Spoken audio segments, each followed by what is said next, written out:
Education technology company Byju's के founder Byju's Ravinder की मुश्किलें बढ़ गई हैं। कतर के सॉवरेन वेल्थ फंड ने बायजूस रविंदर ने 235 मिलियन डॉलर की वसूली के लिए कर्नाटक हाईकोर्ट में याचिका दाखिल की है।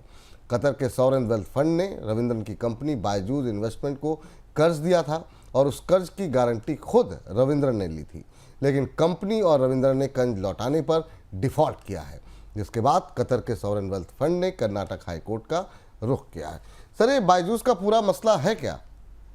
बायजूस लगातार मुश्किल में है और ये विपुल जी 2022 सितंबर का मामला है, जहां से ये डिस्प्यूट शुरू हुआ था, जब कतार होल्डिंग ने करीब करीब 150 मिलियन डॉलर के आसपास की फंडिंग दी थी बायजूस को। और ये लोन बायजू रविंद्रन की पर्सनल गारंटी पर दिया गया था, जो को फाउंडर और प्रिंसिपल शेयर होल्डर हैं इस कंपनी के, जिसका नाम थिंक एंड लर्न है। और ये जो पैसा था, ये आकाश एजुकेशनल सर्विसेज, जो आकाश कोचिंग था, उसकी खरीदारी में इस्तेमाल किया गया था, जिसका एक्विजिशन किया था। ये पूरा मामला था। अब इसके बाद बायजूस की आर्थिक स्थिति खराब होती चली गई, कंपनी ये कर्ज वापस नहीं चुका पाई और इसलिए कतार के सॉवरेन वेल्थ फंड ने अपनी जो सब्सिडरी है कतार होल्डिंग एलएलसी के जरिए, उसके जरिए अब एक कानूनी मुकदमा शुरू किया है।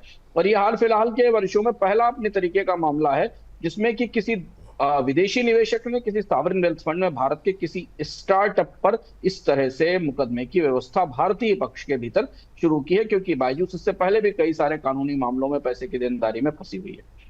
जी, इस बीच बैंकों और एनबीएफसीज के लिए एमएसएमई और ऑटो सेक्टर में फंसते कर्ज नई चिंता बन गए हैं।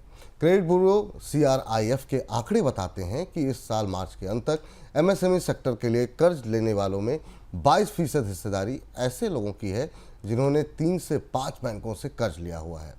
इस ट्रेंड की वजह से कर्ज के फंसने की आशंका रहती है। सर, एनपीए के ताज़ा आंकड़े एमएसएमई और ऑटो सेक्टर पर दबाव के बारे में क्या कुछ तस्वीर सामने दिखा रहे हैं?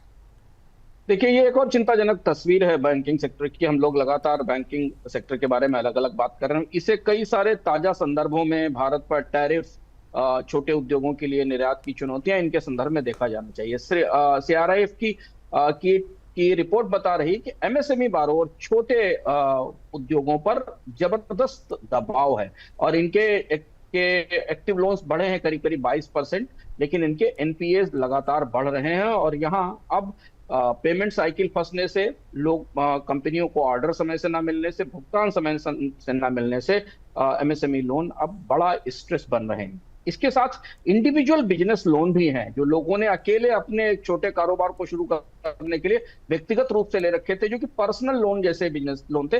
वो भी एक बड़ी चुनौती है कंपनियों के, बैंकों के लिए, जो अभी तक चुकाए नहीं जा रहे हैं।